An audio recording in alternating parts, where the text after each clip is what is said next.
Анкабут сүресі туралы хадистер мен түсіндірмелер.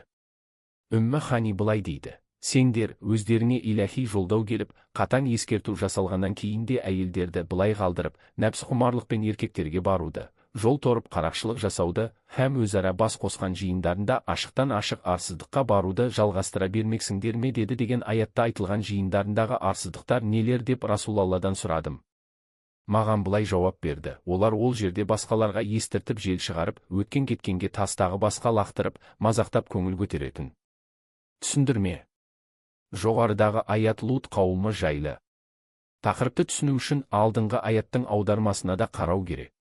Ол аяттың аудармасы Лутты да өз еліне пайғамбар етіп жіберді.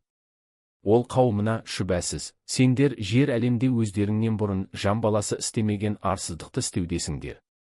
Одан кейінгі аят олардың жасаған арсыздықтарынан бірнеше мысал береді. Үммі Хани Лут қауымының жиындарында жасаған арсыздықтар не екенін сұрауда. Аудармаға қараған кезде оның ашық айтылмағанын аңғаруға болады. Аяттағы мункар сөзімен берілген арсыздықтар жайлы ғалымдар түрлі болжамдар айтқан. Адамдарға тас лақтырып, бейшараларды қорқытатын. Жиындарында көпшіліктің көзінше еркектер бір-бірімен жыныстық қатынасқа түсетін. Кептерлермен ойнайтын. Қораздарды, өгіздерді төбелестіретін.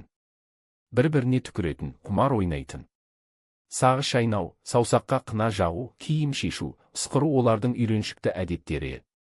Осы аталған мункар, ұнамсыз істердің бәрінде жасауларына ешқандай кедергі жоқ. Үммі Ханиден жеткен риуаят осы болжамдардың бірнешеуін айқындап кеткен. Осы аятта Құран кәрімнің мұғжизалығына қатысты ерекше мысалды көріп отырмыз. Лут қауымы жиындарда ұнамсыз істер жасайтын деп ишарат жасап, бүгі шігесіне тоқталмаған. Ғалымдар ұнамсыз істердің ішінде сағыз шайнау секілді үлкен кісінің беделін түсіретін ең қарапайым істен бастап, сол қауымның басты сипаты болған гомосексуализмге дейінгі ең ұнамсыздарынан кейбіреулерін айтып өткен. Ойға оралатын басқа ұнамсыз істерді де айтып өту аяттың мазмұнына сай келеді.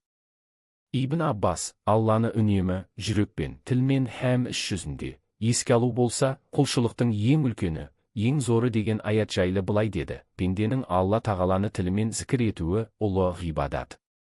Қандай да бір күнәға жақындағанда Алладан қорқып, оны есіне алып, күнәлі істі тәрк етуі, күнәлі іспен арпалыспаған сәтте тілімен зікір етуінен зор.